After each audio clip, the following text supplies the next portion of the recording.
Hello everyone, thanks for joining. I'm just going to wait and see if anyone's coming on. I just want to wait and that everyone can see that everyone can hear me.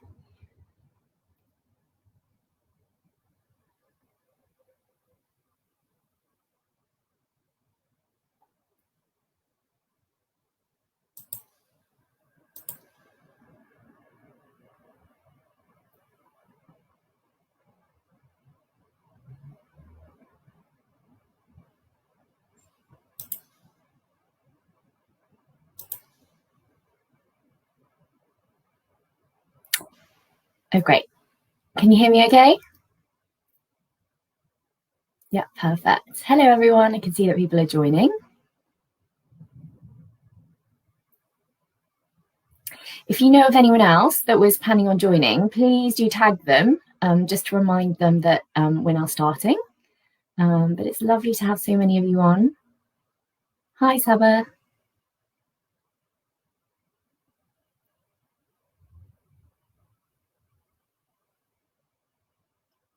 Perfect, I can see more people are joining now.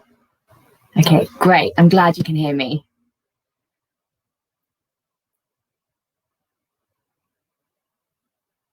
Okay, great. So I'm going to start. Hopefully some more people will join. I'm really excited to be doing this Facebook Live for the 11 Plus Journey Facebook group. And thank you, Saba, so much for letting me do this. And I'm basically just doing this Facebook Live just to give you some general information, just to help you prepare for the 11 Plus, particularly for those of you who are just starting out on the process. I know it can all be a bit of a minefield. There's loads and loads of information out there, but I know that can be a bit overwhelming. So I just kind of want to make it a little bit easier for you. I'm more than happy to answer anyone's questions. So if you have any as I'm speaking, please do pop them in the chat below. I can see that Saba's already commented. So if any of you have got questions, do just put them in there. And I'm going to answer as many as I can. If I see them whilst I'm talking, I will try and answer them then. If not, I will look back at the end and see if I've missed any. I know a couple of people did comment on the event and said that they had a couple of questions. So those questions I have incorporated into my slides that I'll share in a minute. But any others, please do put them in there. So this is my first Facebook Live for this group. So I thought I would just introduce myself. I'm Fiona and I run Mills Tutoring. I've been helping children prepare for 11 Plus assessments for independent and grammar schools for about the past 10 years, as well as helping parents support their children and choose suitable secondary schools. I'm based in London and most of my students are looking at schools in and around London, but I have tutored children all over the UK and internationally. I also volunteer in my local primary school and I help children who are in year 5 who have struggled during lockdown just to help them improve their reading and their writing. I actually went through the 11 Plus process myself. It was a long time ago now, but actually things haven't changed too much.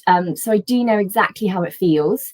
When I finished university, I trained as a solicitor in London and I did work in private practice for a few years, which took me all over the world. I was in London for a while and then that took me to Singapore and also to Sydney in Australia. I now work as a lawyer part-time in-house for a media company. And that gives me so much more time to tutor, which is really, really great. And with my students, my aim is not just to help them with preparing for the 11 Plus, but to give them lots of lifelong skills and build their confidence, which will hopefully help them become happy and successful adults later in life. So I can see a few more of you joined now. Hi, everyone, I'm Fiona. So yeah, as Saba said, if you've got any questions, please do just pop them in the chat. So I'm going to share my screen just so you can see what I'm talking about. So hopefully now you can see my screen and there is a list of what I'm going to go through. So the first thing I'm going to talk about is practical learning activities in everyday life, setting realistic goals, how to build your child's confidence in maths, how to encourage your child to read more to improve their English skills, how to decide which resources to use. I know that can be particularly overwhelming. And then also just how to manage anxiety. Someone's asked me what kind of tutoring I do. At the moment, I'm just doing one-to-one. I am thinking about starting some group sessions, particularly around kind of 11 Plus enrichment, you know, helping children with the kind of skills that maybe they're not getting from the books. But at the moment, I'm just doing one-to-one tuition. So first of all, incorporating practical learning activities into everyday life.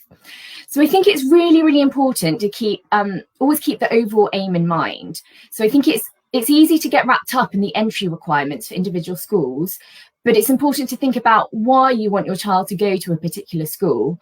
And for pretty much all parents, it's you know, to give them a school life and to ensure that they're happy whilst they're at school, but also to ensure that their child leaves school with lots of opportunities and that their child becomes happy, confident and successful adults. Therefore, we want to start building the groundwork for this as early as possible. And this is also, you know, particularly important if you're going for the independent schools and you have to go through the interview process. You know, they will be asking questions to establish your child's potential and to work out whether your child is growing in independence, whether they're interested in the world around them and proactive about their learning. So I've put some general ideas up here. I mean, there are lots and lots of things you can do. But one of the things I've said is planning and organising a day out. So, you know, this can start with getting themselves up in the morning. It can, you know, they can plan how you're going to get there. You know, you're going to get, which bus are you going to get, which train are you going to get, what time are you going to go? It can be making the lunch, it can be booking the tickets, it can be deciding how long you're going to spend there, what time you're going to come back. And those sorts of things really are going to build your child's confidence and their independence. And baking and cooking, I mean, this is particularly good at, you know, also building your child's confidence, but also organisation, planning, and it also involves, you know, measurement skills. So often I get children who, you know, when I say, oh, can you think about what would weigh a kilogram? They just have no idea. Whereas if they've done baking and cooking, they kind of know that they can conceptually think about what is a gram and what is a kilogram. Discussions around the news. So thinking about what's going on in everyday life. I don't expect every child to be watching the news every day. I mean, Newsround is great for that, but, you know, just having discussions about what's going on in the world, what's going on in your life, what's going on in their life, asking them lots of questions, trying to encourage them to ask lots of questions, challenging them and, you know, asking them to challenge you. I think it's really, really important that you have those kind of debates, because if, you know, your child is being interviewed for the 11 plus, they will be expected to have opinions on things. The next one is writing letters. So I actually really loved writing letters when I was younger, which is probably why I'm now a lawyer. Then there are obviously lots of different types of letters that you can write. So whether it's thank you letters after birthdays or Christmas, but also, you know, writing letters of complaint if things haven't gone very well, you know, if you've bought something and something was wrong with it, or even writing letters if you've really liked something. I think, you know, thank you letters, or, you know, if you write to companies either with a complaint or if you've really liked something, they will often reply, particularly if a child's written it, and sometimes you get a voucher or they send you something which can be quite rewarding for the child. Creating stories aloud. So this is actually something that I recommend doing when children are quite young. I sometimes find that when children get to 11 plus preparation and they come up with they come across a creative writing task, they are a bit overwhelmed by it. They think, oh, it's going to take me ages. I can't think of any ideas. I just don't know where to start. And if you start by doing them aloud, it kind of takes a barrier away. So the level of difficulty is immediately easy. It is less. It's just a lot easier for them. So, you know, even with children that are about 3 or 4, you can start talking about, you know, how do you describe a setting? How do you describe characters? How do you think the characters feel? What are their personalities? And that will kind of just get them going as kind of spur their imagination so that they find creative writing a little bit easier. And the last thing I put there is games. So obviously lots of different types of games. So board games are great, card games, Uno, Monopoly. I'm a big fan of Monopoly Deal at the moment during lockdown. And then there are also lots of games online, educational games. So for example, there's Prodigy, which is great for building math skills.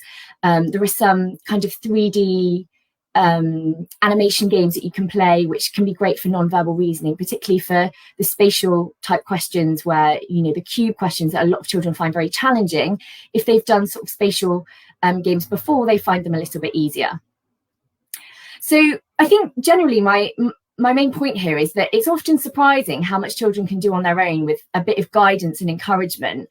And I tutor a lot of children who are around 9, 10, 11 from all different kinds of backgrounds at lots of different schools, you know, all different nationalities. And there is a huge difference. There are some who are getting themselves up, getting themselves ready for school, organising a lot in their life by themselves. And then there are others who are still completely dependent on their parents or their carers for pretty much everything. So I think what I'm trying to build here is, you know, an idea of how you can make your child more independent and how they can start taking responsibility for things themselves. So the next thing I was going to talk about is setting realistic goals. And I wanted to talk about both the long term and the short term. So in terms of the long term, it's really, really important to choose realistic schools. I know you've probably heard before, don't just look at the league tables. And that is really, really key. League tables are not necessarily a reflection of how your particular child is going to do it at that school. Particularly in London, the schools have so many applicants that they can be very selective, right from year 7, if they've got any an intake at year 9, and then again at sixth form. So the children that go there are already very bright, so they're likely to do very well. If you push your child really, really hard and they just manage to get into one of these schools, these very competitive schools, you know, when they get there, they're going to struggle a little bit and they're always going to feel like they're at the bottom. And we don't want that, because your child then is not going to feel great, and it's not going to build their confidence. And, you know, the main thing we want is our children to feel like they are confident and they are able to succeed. So I think when you're looking at a school, try to find a school where your child is not going to be right at the bottom, but they're not going to be right at the top. You obviously want them to be stretched, so it's a little bit of a balance. And I actually went to quite an academic girls' day and boarding school, and there were a couple of girls that I knew who did struggle a little bit, and one of them actually left the school and repeated a year, and another girl just left and went to a different school for the sixth form, and they did much, much better at schools that were lower on the league tables. So, you know, although you might look at the league tables and think, oh, that's where, you know, my child's going to do really, really well there, that's not necessarily a reflection of the teaching that your particular child needs. I just also wanted to say that, you know, marketing is really, really good at the top independent schools. So, you know, you need to do full research. The top independent schools have got a lot of money to, you know, have glossy brochures and to put the adverts on the side of buses and everything. So do your research and bear that in mind. And the other thing about choosing schools, I would say, really try and choose a school that is good for your particular child. So I think it's very easy when you go to a school to be really, really impressed by the swimming pool or the drama facilities, or, you know, I don't know, something particular about that school. But if your child isn't into drama or doesn't like swimming, then, you know, it's not really that important. So really do think about what will be good for your child, and not necessarily what you're impressed by or what school you would think you would have liked to have gone to. And onto the short-term goals. So you've probably heard before that little and often really, really is the key. You know, when your child's learning, we need to try and get everything into their long-term memory. And doing an hour on one day a week is nowhere near as good as doing 10 minutes on 6 days. So think about, you know, when's a good time for your child to be doing some preparation, and just think about really, really small chunks. So maybe at breakfast, maybe if you're in the car on the way to school, maybe just before bed or dinner time. Think about times where, you know, you can kind of put in those manageable chunks of time for your child to learn. And also think about when your child works best. So I am definitely a morning person, so I work much, much better when I get up. You know, if you try and get me to do something post 9 p.m, I'm really, really not very good at it because I'm just too tired. So find out when your child works best and try and work around that. And really try and include your child in the planning. So going back to, you know, trying to increase their independence, you know, including them means that their motivation is going to be higher. And you can also hold them accountable. If they've agreed that at, you know, 7 a.m. at breakfast, they are going to spend 5 minutes doing their tables, or, you know, 10 minutes doing one of those 10-minute tests. If then say, oh, I don't want to do it, you can say, oh, well, this was a time that you said you were willing to do it. And it's a bit easier to negotiate with them. And this graph here, I found this really, really interesting. I don't know if you've ever heard of BJ Fogg. He's a social scientist. And it just kind of sets out, if you make something really, really hard, then you need very, very high motivation in order to do it.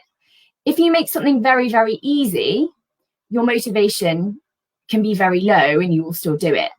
So I've actually used this quite recently. I decided that it's quite hectic because I have my legal job during the day, and then I finish at 3:30, and then I'm tutoring the rest of the afternoon and a lot of the evening. And I was like, I need to do more exercise. So I decided I wanted to do some Pilates classes. I found a Pilates studio that was online and did 15-minute classes. They had loads and loads of 15-minute classes online. And I was like, okay, I'm going to do 15 minutes every single day. And I also decided that when I was younger, I used to play the piano a lot, but I just had my piano and just never played it. So I was like, I need to do more piano because I just go for months sometimes without playing it.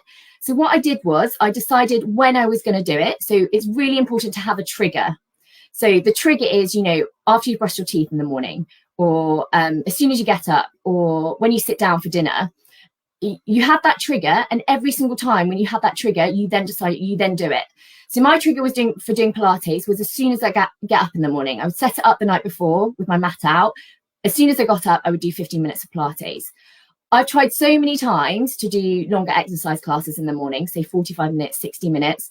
It just wasn't manageable. But 15 minutes was just so little time that I thought there's just no excuse. So I've actually managed to keep it up. And it was the same with the piano. Now what I do is I finish tutoring about 7:30. I usually finish tutoring. Before I eat dinner, I set a timer, 15 minutes piano, and then it's done. And maybe not so much with the Pilates, because I still need to work on my flexibility a bit, but definitely with the piano, within a couple of weeks, I could see a massive, massive difference. So I think, if your child can see that difference very quickly, then they're more likely to continue to do it. And because it's so easy, because it's only 10 minutes or 15 minutes, as their motivation goes down, because they don't need very high motivation, they're still likely to do it. It also means you need to have less of an argument. If it's just 3 minutes, then they start it and then it's pretty much over as soon as they've started. And I think the other thing I wanted to say is we often overestimate what we can achieve in the short term, but underestimate what we can achieve in the long term. So I often have this with parents who are really, really desperate for their children to improve their vocabulary. So obviously that's a really, really big part of the 11 plus is having good vocabulary. And so, their parents will decide, we're going to learn 5 new words every day. Well, when you get to day 3 and you're on, the 15th word, your child has often forgotten what the first word was, because it's just far, far too much. And then they're like, I can't do this. It's too difficult. I'm just going to give up. Whereas if you think, maybe my child can learn 3 new words a week. If you start that at the beginning of year 4, by the time you've got to year 6, your child has learned so many new words. And, you do 3 words one week, the next week you do a new 3 words, but you go back to the first 3 words. And then the next week you keep going back. And if you keep going back, and gradually you have a longer amount of time between revisiting, it will go into your long-term memory, and then you won't have to go through it anymore. So I think the real key is little and often. Have a trigger, so decide when you're going to do it, and include your child in creating the goals. We really, really don't want your children to burn out. I know that with adults, I'm guilty of this. As I've been trying to make these slides for a week and I've just not got around to it, and then I did it this morning, so I'm very last minute. But we don't want our 10 and 11-year-olds to be doing that. We don't want them to have that last minute pressure. So we really kind of need to start early, but do little and often. Okay, right. The next thing I wanted to talk about was how to build your child's confidence in maths. So I think the first thing you want to do is establish the basics. So listen often. So, every day or most days, make sure they're strong with their times tables, practice mental maths, practice measurements, fractions, decimals, percentages. And, with times tables, if they haven't got them down, just focus on 1 a week until they've got it. And, make sure they can do them out of order, do little chunks, maybe, 2 minutes in the morning, 2 minutes in the evening. Mental maths, I often find that children are quite slow, even with things like, 27 minus 5, they can be quite slow. But, just spending 2 minutes a day doing some mental maths can make them, much, much quicker really quickly. Measurements, so how many days in each month, how many centimeters in a meter, things like that. They often come up in the wordy problem questions. So we want to make sure we've got the basics before we go on to those. Fractions, decimals, percentages, try and explain to your children, with cooking, that's a great time, or with food, to do fractions, decimals, percentage when you're out at the supermarket. Try and use those sorts of times to bring in, kind of make it more practical. So the word problems, lots of children say, I hate word problems, and it's because they've got quite a lot of barriers before they can get there. They've got to read the question, they've got to understand what the question's asking, they've got to know what the basics are, and then they've got to work out the answer. So if you can use practical activities to do word problems, there are lots of questions where it will be like, oh, if you go into a shop with £10 and you buy 3 pens at this price and 2 pads of paper at this price, how much will you leave with? If you're actually going into shops and you're actually doing that, or if you're going to the supermarket and something's 20% off and you say, oh, how much off would that be? That will mean that when they come to do these types of questions, when they're written down, they look a little bit more familiar.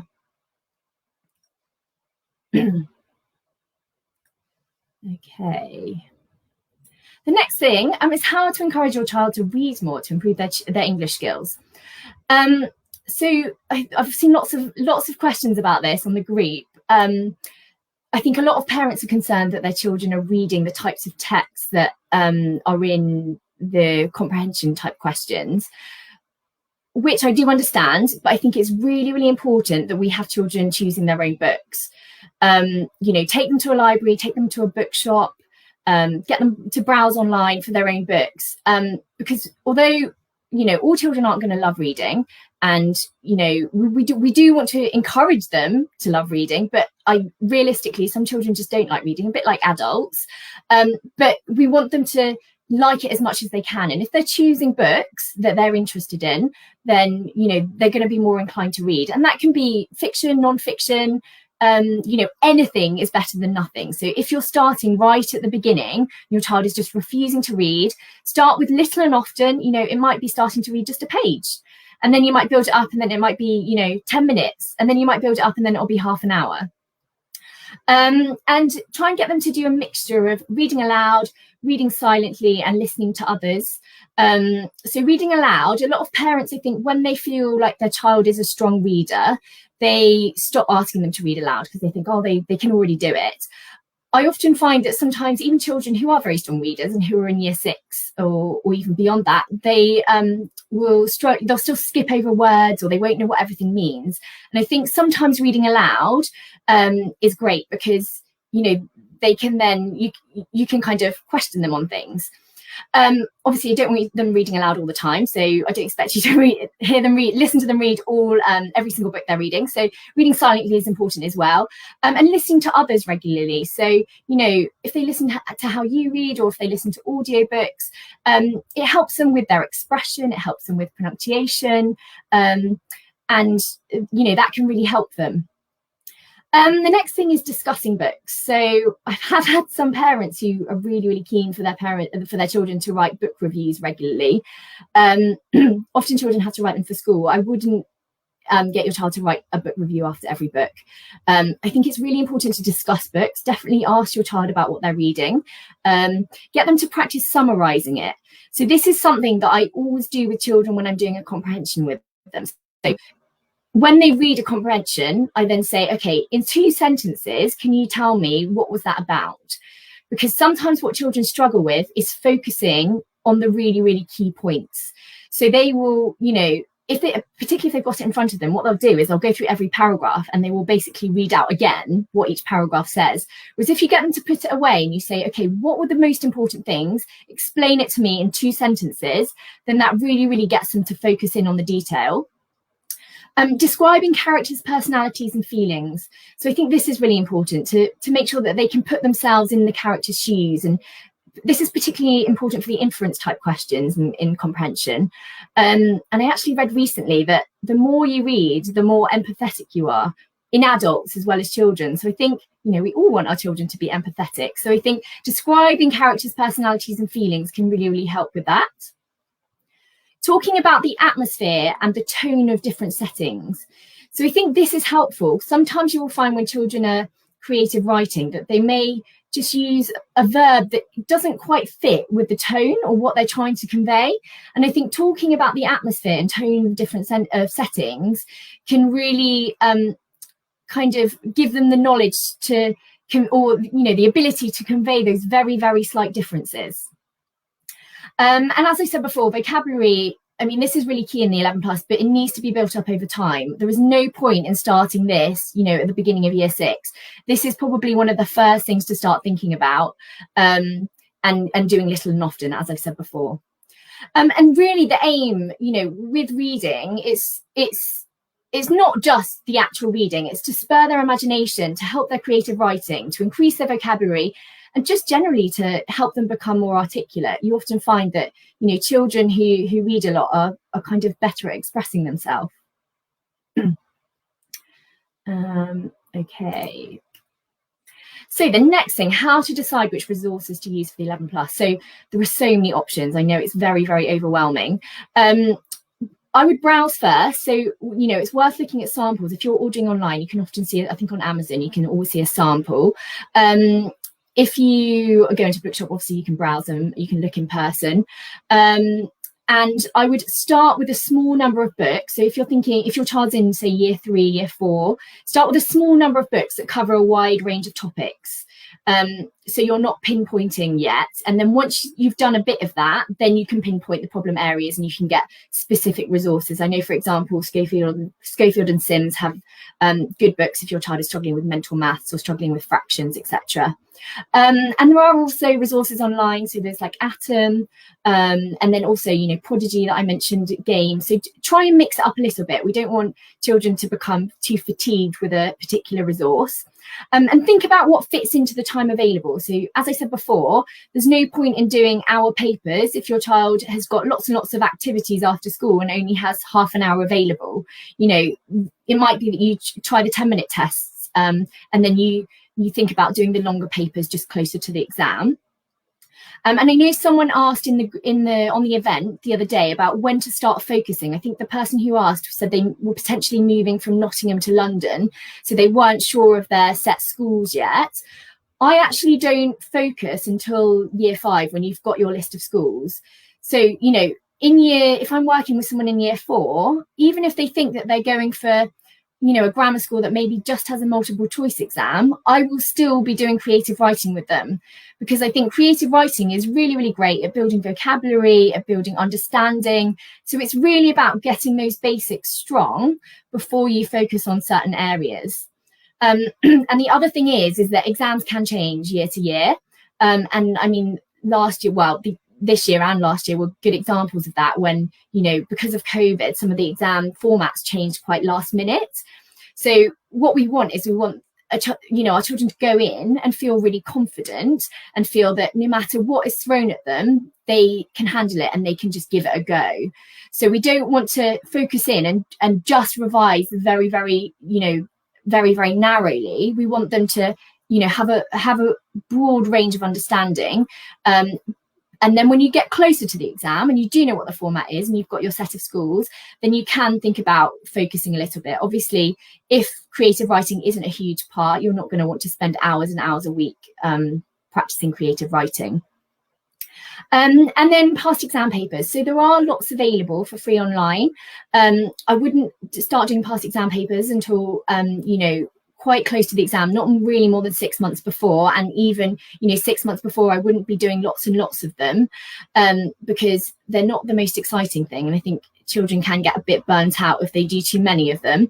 And there are lots available for free online. So if you just look on the individual school's websites, you can often find some, or if you just search for 11 plus past papers, you can find lots of them. There are some websites that kind of compile them for you, and they will have lots and lots of links to different schools and their past exam papers. There do tend to be a lot more for the independent schools than the grammar schools, but there are some grammar schools ones on there that you should be able to find. The other thing I was going to say is I think Gemma Smith is doing she's doing a Facebook Live on some resources over the next few weeks, so that might be something to look out for in the 11 plus journey group. Right, the next question was, this was something someone posted on the event, was how to assess your child's current level. I think this can be quite difficult. I think when parents start thinking about potentially putting their child in for a grammar school exam or an independent school entrance exam, they kind of don't know whether their child has the potential to be offered a place. So the first thing I would do is speak to your child's teacher. They've obviously worked with lots and lots of children, so they should have a good idea of your child's level. And they've probably spoken to other parents as well about 11 plus entrance exams. Some teachers have a lot more knowledge than others. So, bear that in mind, but it's definitely worth speaking to them as kind of a first port of call. Placement resources. So you can buy some placement resources. So I think Bondi one, where you can buy a book and there is some papers in there, and your child can do that, and you can mark it, tot it up, and it will tell you what kind of age range your child's working at. And something else I'd recommend is there are free past papers online for entry into 7 plus, 8 plus, 9 plus, 10 plus, as well as 11 plus. So for example, if your child is in year 4, you might want to have a go at a 9 plus paper and just see, don't do lots of them. But if you're just trying to work out what level your child's at, then, get them to have a go at it and see how they do. And that can be a good way to see what level they're working at. Another thing you can do is speak to an experienced tutor. Obviously, I'm a tutor, but a lot of parents will do the whole 11 plus process without a tutor. You don't necessarily need a tutor. There are lots and lots of reasons why parents have a tutor. A lot of parents, if they work full time, they just don't have the time to spend, looking into it all and checking that their child's doing the right stuff. So having a tutor there is someone that can kind of advise them. The other thing I often find is that children work better with a tutor than they do with their parents, just because of the dynamics. I often get parents who say, I don't know how, they'll be listening in the background when I'm doing an online tuition session, and the parent will be like, I don't know how you managed to get my child to do that. They would never do that with me. And I'd love to say that was down to my amazing teaching. Hopefully it is a little bit, but I think that's often just down to the fact that I'm not their parent, so they work a little bit better with me. I'd say if you're choosing a tutor, the first thing to do is make sure they've got an up-to-date DBS check. I'm actually really, really surprised how few people ask me for my DBS check. Someone asked for me for it, I think, earlier this week, and it's probably the first time in maybe 3 years that I've had someone an individual parent ask for it. So make sure they've got an up-to-date DBS check. See if they're a member of the Tutors Association. So the Tutors Association is an organisation that kind of is out there to help kind of regulate tutoring, and they have networking, and they have a code of conduct that all tutors have to sign up to. So if a tutor has signed up to the code of conduct, it kind of gives you a little bit more comfort. Have a look at testimonials. So I've got testimonials on my website, but also on Trustpilot. I think if you can look at testimonials on an independent source, then you know that the tutor hasn't made it up, or they haven't got their friends to do it. And then also ask if you can speak to previous parents. So, I've got lots of testimonials, but I'm always happy to pass on, I'll obviously ask previous parents if they're happy to speak to new parents. And, I've got lots and lots of parents who are happy to do that. If a parent is happy with a tutor, they're often really, really happy to shout about it. So, if you speak to a tutor and they can't do that for you, I would be a little bit concerned. So that's something to think about. I think someone's just asked, what do you mean by placement resources? So that's if you don't know what level your child's working at, and you want to know if you think they've got a good chance of getting into a school. I think Bond, they do a book for for parents. I think it's for parents and tutors, and they have some tests in there, and you can get your child to do the test, you mark it, and the scores will match up with kind of what age your child is working at. So that can be quite useful as well. If you don't want to pay for a tutor, or you don't have the answers, some of the past papers, they don't have the answers, but what you could do is buy some of those placement resources that should be able to help you with that. Right.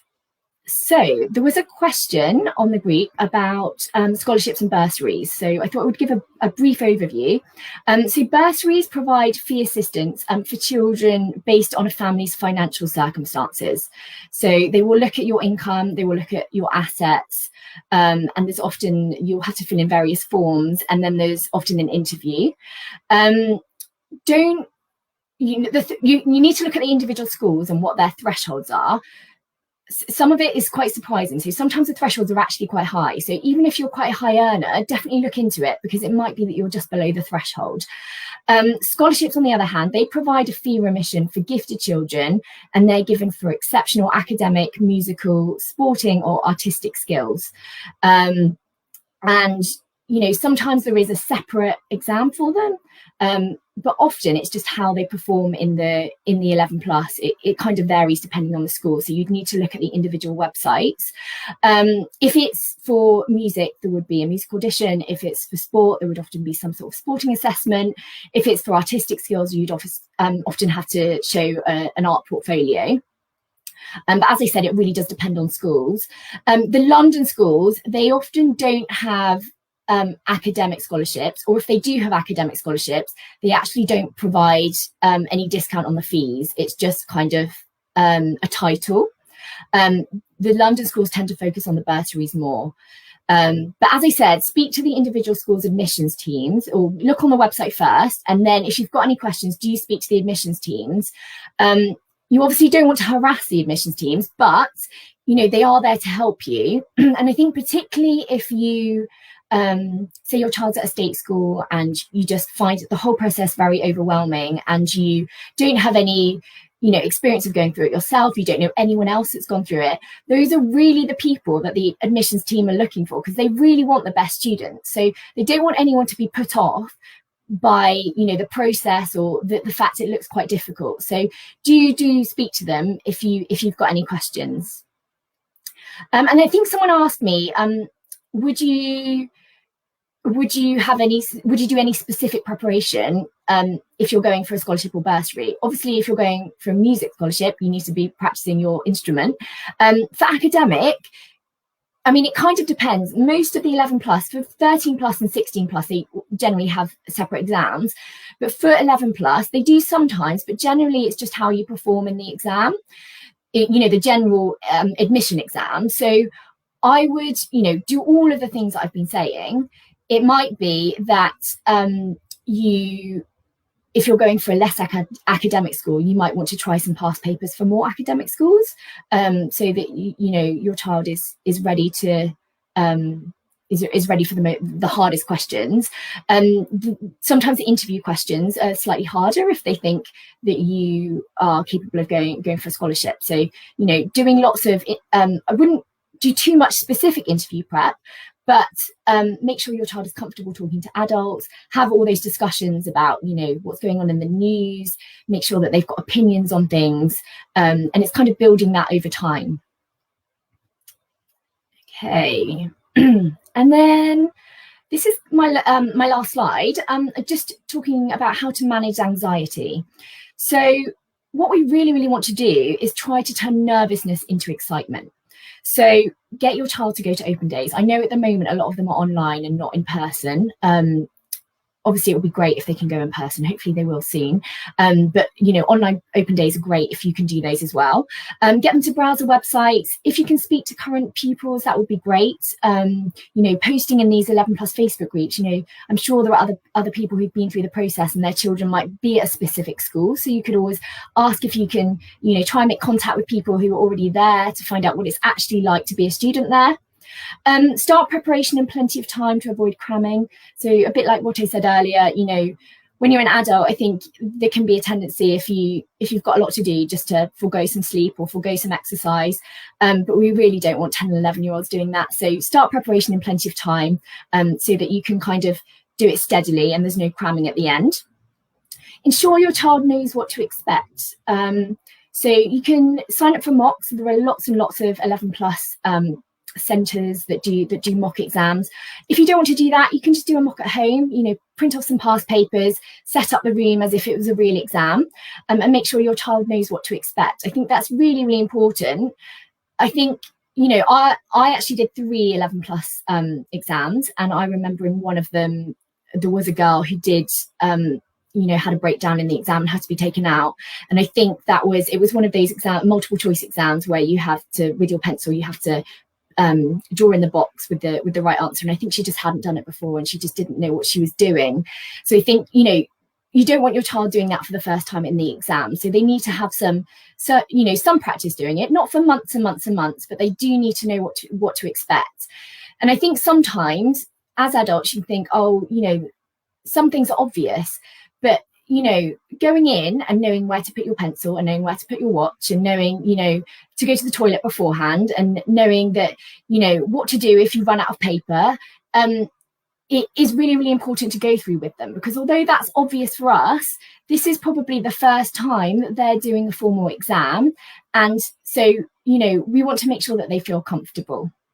And I actually had a tutor for before I went into the 11+, and she went through absolutely everything from, what I was taking, what I was going to do from when I sat down, what to do if I panicked. And it's really, really important to go through these with your children, because, particularly if your child's only taking a couple of exams, it's quite a lot of pressure. And I think the last thing I wanted to say is going back to the overall aim. So the overall aim is that, your child becomes, gets into a school that they're happy with and that they kind of thrive at. And you don't want your child to feel like they failed if they don't get in. So you kind of need to frame it so that if you don't get into a school, it's okay. And the reason that you haven't got into the school is because it's not the right school for you. And this other school will be so much better for you, and you're going to do so much better at this other school because the other one wasn't right. And I think if you frame it like that, they don't feel like it's a failure. They just feel like it just wasn't right for them. Okay, and I think that was basically everything that I was going to say. So what I've done is I've put my contact details here. So, feel free. I think I've answered all the questions that were in the chat, but if you've got any other questions, then yeah, exactly. Avoid the word fail. Definitely. It's not a failure if you don't get in. If you've got any other questions, do you put them in the chat? This is my website. So I actually on my website have some top tips for parents, which is very similar to some of the stuff I've been through today. So if you prefer to read it rather than to watch, then please do go on my website. This is my Facebook page. So if you've got any questions, you can ask on there. My LinkedIn, you can go on LinkedIn and just type in Fiona Mills and you'll find me, or that's the link to my LinkedIn. And then this is my email address as well. But do feel free to keep posting, particularly if you're watching this. If you're guilty, I'm just reading Sheena's, I was guilty of using that word, fail. Yeah, it's difficult. I think children do often feel like, particularly if they've worked really, really hard and they've got their hopes set on one of, a particular school, they do feel like they failed. But we just need to, right from the beginning, just frame it differently and just say, look, these are the options, and whichever schools you get into, those will be the best schools for you. But as I was saying, please do keep posting. If you're watching this later, or if you're watching on a different day, if you tag me, I can come back and I can answer any questions. And otherwise, I think that's it. So has anyone else got any questions?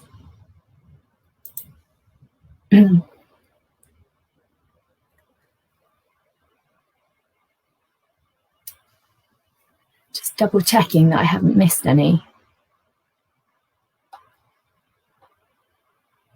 How to motivate an unwilling pupil? Yeah, that's a difficult one. I would say, is it particularly with a particular subject, or is it just generally? I think, some of the things I've been saying about really, really trying to get your child involved, you know, get them excited about particular schools that you're going for, you know, get them going to the open days, get them on the websites, get them involved in planning out when they're going to do the work, and think about when works for them, when do they work best. I think, you know, often after school they can be quite tired. So, you know, Saturday morning can be quite a good time. Should we start in year 3 or year 4? With tutoring, I wouldn't start before year 4, but year 3, you can definitely be doing some of the things that I've been saying, you know, the practical tips. I would be doing those from, you know, even from year 2, because they're not doing the books, but, you know, making sure that your child is reading lots, making sure that they're doing some mental maths, making sure that they're taking part in, you know, activities to help them with their maths and their English. But in terms of, if you're thinking about tutoring or thinking about doing lots of books, I wouldn't really start those until about year 4. Are there any other questions?